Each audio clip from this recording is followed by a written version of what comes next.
Hello guys, তোমাদের সামনে আমি আরও একটা নতুন রেসিপি নিয়ে চলে এসেছি। তো এই বৃষ্টির মৌসুমে কিছু মুচমুচে খাস্তা খেতে ইচ্ছে করে, সেই খাস্তা রেসিপি নিয়ে চলে এসেছি। আশা করি ভালো লাগবে, তোমরা দেখতে থাকো। এখানে আমি একটা পাত্র নিয়ে নিয়েছি। পাত্রের মধ্যে আমি দিয়ে দেবো ময়দার কোয়ান্টিটিটা হলো 250 গ্রাম। যেহেতু আমার অল্প লাগবে সেই জন্য আমি 250 গ্রাম নিয়েছি। তোমাদের যেভাবে যতটুকু লাগবে তোমরা তোমাদের মতো দিতে পারো। তো এখানে আমি 250 গ্রাম ময়দা নিচ্ছি।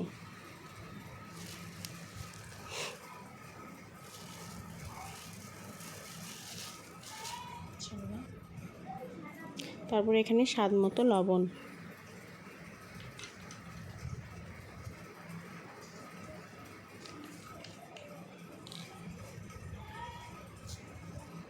তারপরে দেবো কালো জিরেটা অপশনাল, তোমাদের থাকলে দেবে, নয় দেবে না, দিলে ভালো লাগে। এখানে দিয়ে দিচ্ছি 2 চামচের মতো সাদা তেল। আমি আন্দাজ মতো দিলাম, তোমরা 2 চামচের মতো দিয়ে দেবে। তারপরে এটা খুব ভালোভাবে মিক্স করে নিতে হবে।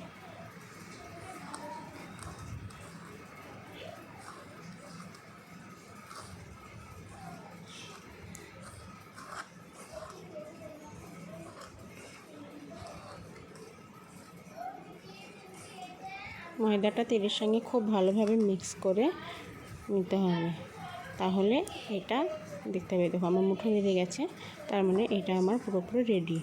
তো চলো এটা আমি অল্প অল্প পানি দিয়ে এটাকে মেখে নিচ্ছি।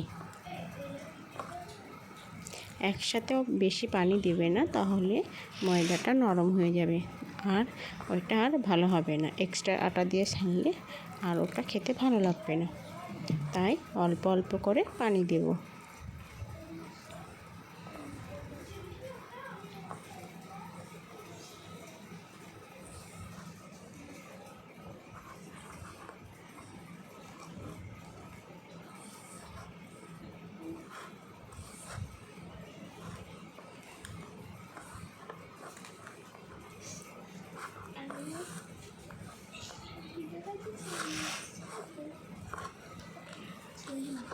এখানে খুব ভালো করে হাত দিয়ে চেপে চেপে ময়দাটাকে ময়াম দিতে হবে, কারণ এখানে যত চেপে চেপে এটা মালিশ দেব ততটাই ভালো হবে।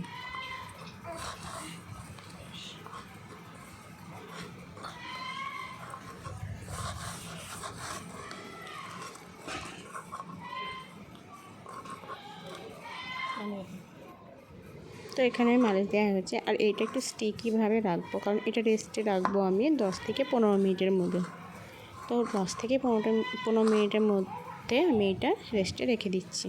তো চলো এখন আমি এখানে আমি মিডিয়াম সাইজে 2টো আলু সেদ্ধ করে নিয়েছি, আর একটা কাঁটা চামচের সাহায্যে আমি এটা ম্যাশ করে নিয়েছি। তোমরা চাইলে হাতে করতে পারো, এটা গরম সেই জন্য আমি কাঁটা চামচ দিয়ে করছি।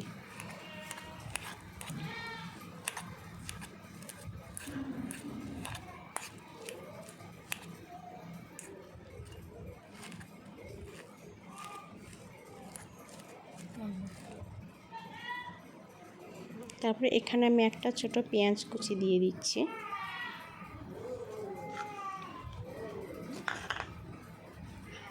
আর দিয়ে দিচ্ছি আদা এবং রসুন গ্রেট করে দিয়েছি। তোমরা থেতে করেও দিতে পারো, আদা রসুনের ফ্লেভারটা খুব সুন্দর আসবে সেই জন্য দিয়েছি।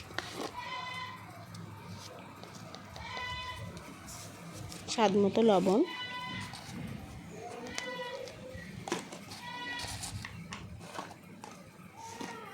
হলুদের গুঁড়ো,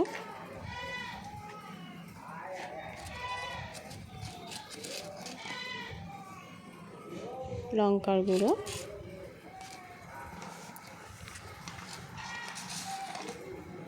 জিরে গুঁড়োটা আমি একটু বেশি দিচ্ছি, কারণ এটা যত মশলার জিরেটা একটু ভাজা জিরে, তো একটু বেশি দিলে ভালো লাগবে।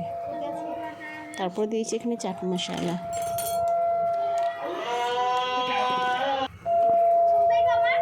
লঙ্কাটা থেতো করা, কাঁচা লঙ্কা থেতো করে দিয়েছি।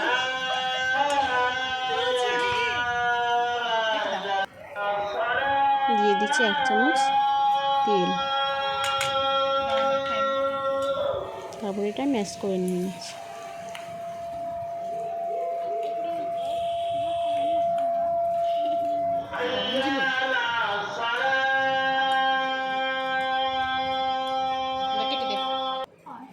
তারপরে এখানে আমি 5 ভাগ করে নিয়েছি দুটা, তো একটা ভাগ আমি নেব আর বাকিগুলো ঢেকে রেখে দেব, কারণ এটা যদি আমি ফাঁকা রাখি তাহলে ওপরটা ড্রাই হয়ে যাবে। তো চলো আমার একটা নিয়ে এখানে আমি অলরেডি রেখে দিয়েছি, তো এটা এখন আমি বেলতে থাকবো।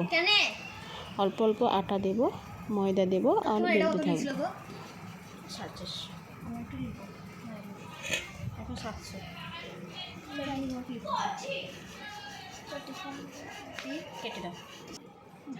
এখানে বেলা হয়ে গেছে, আর খুব পাতলা করে বেলতে হবে, যত পাতলা করবে তত ক্রিস্পি হবে। আর এখানে আমি একটু অয়েল ব্রাশ করে নিচ্ছি।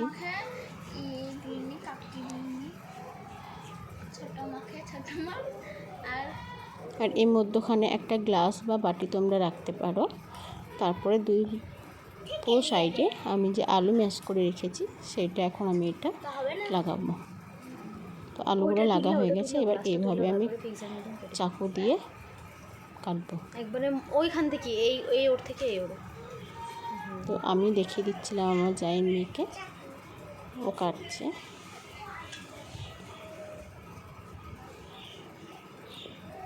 আটবার এইদিকে একটা করবো, এদিকে একটা করবো।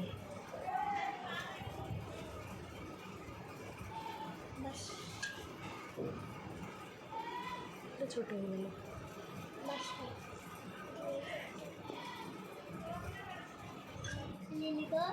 তো এইভাবে আমি হালকা হাতে এইভাবে জড়িয়ে নেব, প্রত্যেকটা এইভাবে আমি জড়িয়ে নেব। খুবই সহজ এটা, যতটা কঠিন মনে হচ্ছে ততটা নিয়ে খুবই সহজ, খেতেও দুর্দান্ত। প্রত্যেকটা হয়ে গেছে, আর এখানে আমি চলে এলাম ভাজতে।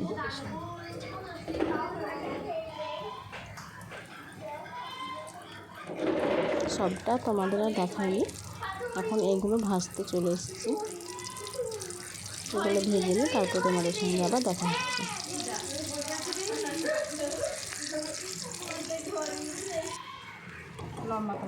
তো ভাজা হয়ে গেছে, এখন আমি এগুলো তুলে নেব।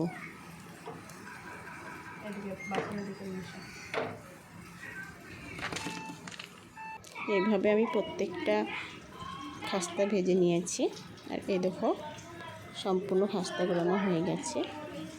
তো আশা করি তোমাদের ভালো লেগেছে। তো তোমরা আমার চ্যানেলটাকে লাইক, কমেন্ট, সাবস্ক্রাইব করে দেবে।